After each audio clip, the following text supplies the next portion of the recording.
सलूनबर Rajasthan pensioner समाज जिला शाखा ने पेंशनर्स के हितों पर कुठाराघात से संबंधित सीसीए पेंशन नियम संशोधन विधेयक 2025 को वापस लेने हेतु श्रीमान नरेंद्र मोदी माननीय प्रधानमंत्री भारत सरकार के नाम जिला कलेक्टर अवधेश मीणा को ज्ञापन सौंपा। इस अवसर पर राजस्थान पेंशनर समाज जिला शाखा अध्यक्ष विजय शंकर शर्मा ने सभी का परिचय देते हुए समस्याओं से अवगत कराया।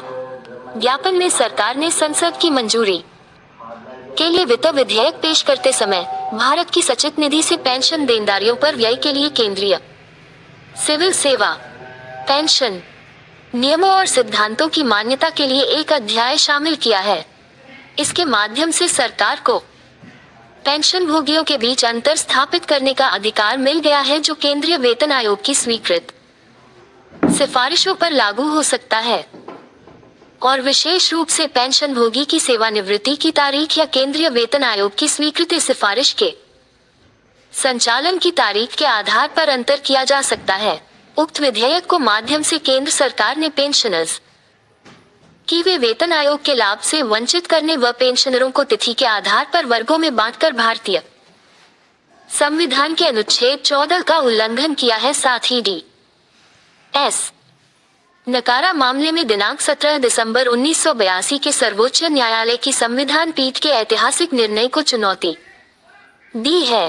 राजस्थान पेंशनर समाज भारत देश में वर्ष 1972 से समान अधिकारों के साथ नियमित रूप से पेंशन प्राप्त करने वाले देश के करोड़ों पेंशनरों के हितों पर कुठाराघात करने वाले इस वित्त विधेयक का पुरजोर विरोध करता है, क्योंकि 7वीं सीपीसी, जिसे 1 जनवरी 2016 से पहले और 1 जनवरी 2016 के बाद सेवानिवृत्त पेंशन भोगियों के बीच समानता बनाए रखने के लिए सरकार द्वारा स्वीकार किया गया था, यह विधेयक इस प्रकार की समानता को खत्म कर देता है। इसके अलावा जब से 8वीं सीपीसी की घोषणा की गई है, देश भर के पेंशन भोगी अपने पेंशन संशोधन और 1 जनवरी 2026 से पहले सेवानिवृत्त हुए पेंशन भोगियों और 1 जनवरी 2026 8वीं सीपीसी की सिफारिशों की अपेक्षित तिथि के बाद सेवानिवृत्त होने वाले पेंशन भोगियों के बीच समानता बनाए रखने के बारे में ये तिथि है।